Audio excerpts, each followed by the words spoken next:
Hi, this is Luke from Boss Web Systems, and we're going to talk about how to insert and resize images and use all of the image tools correctly. So, first things first is to decide where in the content I want my image. I'm going to put one at the top, a line to the left, and wrap some text around it. So I've just placed my cursor at the start, and then I'm going to open up the image manager, which is this little icon with the mountains and the sun. It's a pretty common icon. Okay, this is the image manager. Just going to enter the images folder and have a look for the image that I want to insert. Now it's not here, so I'm going to need to upload an image before I can actually use it on the website. So I just click upload files, and this little drop down will appear. So then choose the folder we need to upload to, in this case images, and then we just hit select to upload to server. That'll open up an Explorer window on your own PC where you can, scroll around, find the image that you're after. I'm just going to use the jellyfish background image, just an example. And there we go. You can add more than 2 images at a time just by using this little add button. Okay, once you've selected all of your images, just hit upload. And depending on the file size, there we go. So the dimensions of this image at the moment are way too big for the website. If we preview this image in a new browser, you can see that it's far too big. So what we need to do is to resize this image. Now you are better off resizing externally before you upload to the website, mostly because it doesn't take as long to upload. But in a pinch you certainly can resize it using the image manager. And to do that, we just hit the resize button here, and the options will just drop down below. So set the desired width, in this case 250, which is a pretty good size if you're intending to wrap text around it. And I'm just going to leave the height blank because we are constraining the proportions. Okay, that way we're not going to end up with a stretched image. So I'm just setting that we're going to overwrite this file with the same name as opposed to just creating a resized copy. Now I'm just going to hit save, and there we are. So when you're working with pixels for the first time, it can be a bit confusing trying to get the right size. Just, experiment if you need to until you find a size that works for you. So now I've uploaded my image, I've resized it, and I'm ready to insert it. So I just make sure I've selected it and then just hit insert. And there it is. So it's on the page, but you can see that it's not wrapping any of the text. So to do this, we're going to have to go into the image properties just by right clicking and hitting properties. Okay, so these are the image properties that we can change. We've got the border color and the border width, so we can add a border to our image if we'd like. 2 pixels will do. And then we've got the alt text and the long description. So these are for users with eyesight problems that may be using a screen reader program, which reads out aloud the text on the page. Now obviously that doesn't work for images, so it will read out the alt text, and for complex images such as graphs and charts you can also enter a long description.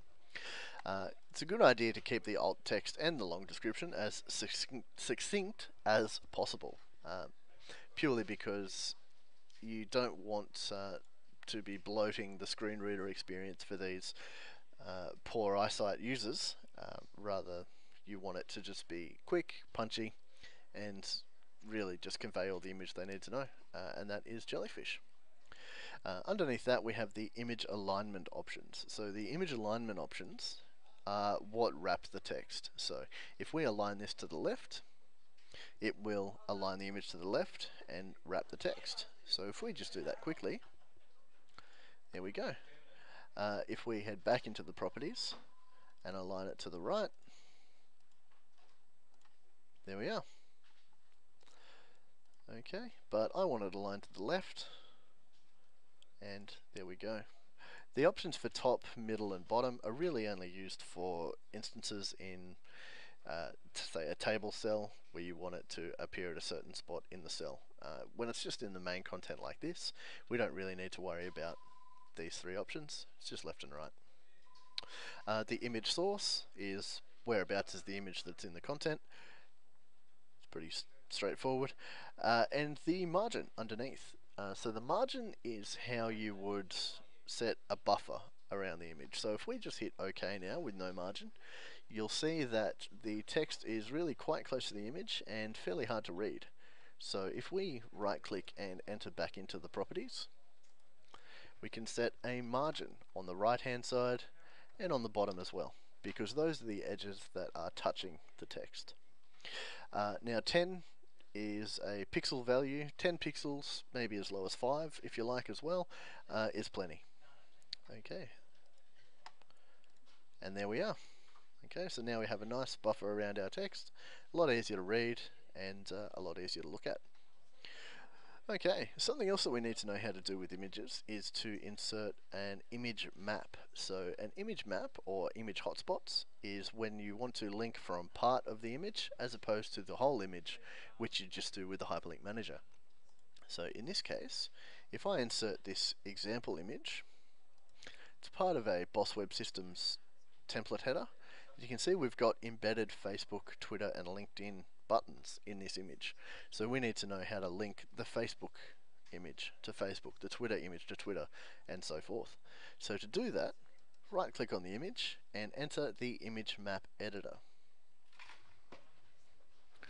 Okay, so if we scroll across to where we want to link from, we just first select the area shape, we can do rectangle or circular. In this case, we want a rectangle, so I'm going to remove that one and just add a new area as a rectangle. Okay, so I can click and drag this down and then just expand it to cover the Facebook area. Okay, there we go. So that will just automatically define the area for us, and we don't need to edit these values. We do need to enter the URL that we're linking to, which is of course facebook.com, that'll do, and set a target. Now because we're leaving the site, I want to open this in a new window.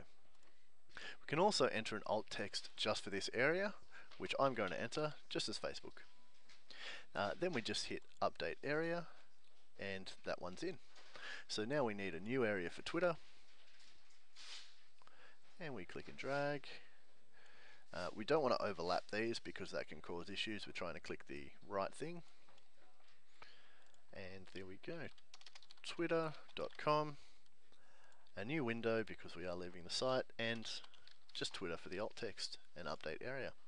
So in this way, we can be linking from different parts of an image without having to cut the image up like you may think that we would, and then enter in a table. So it is a lot easier to just link from certain parts of the image just using the hotspot editor. Okay, and then we just hit update area to save those changes, and OK. Okay, now looking at this, it can be hard to tell if anything's been done in the editor, but if I actually save a draft and preview, it does look very boring because there's no template applied, but if I hover over these now, you can see that these are indeed links to Facebook, Twitter and LinkedIn. And if I actually publish and preview, because links don't work in a draft, if I click on this now, here's Facebook. If I click on this, here's LinkedIn, etc, etc. And that is how I would do that. Okay, that's all. Thanks.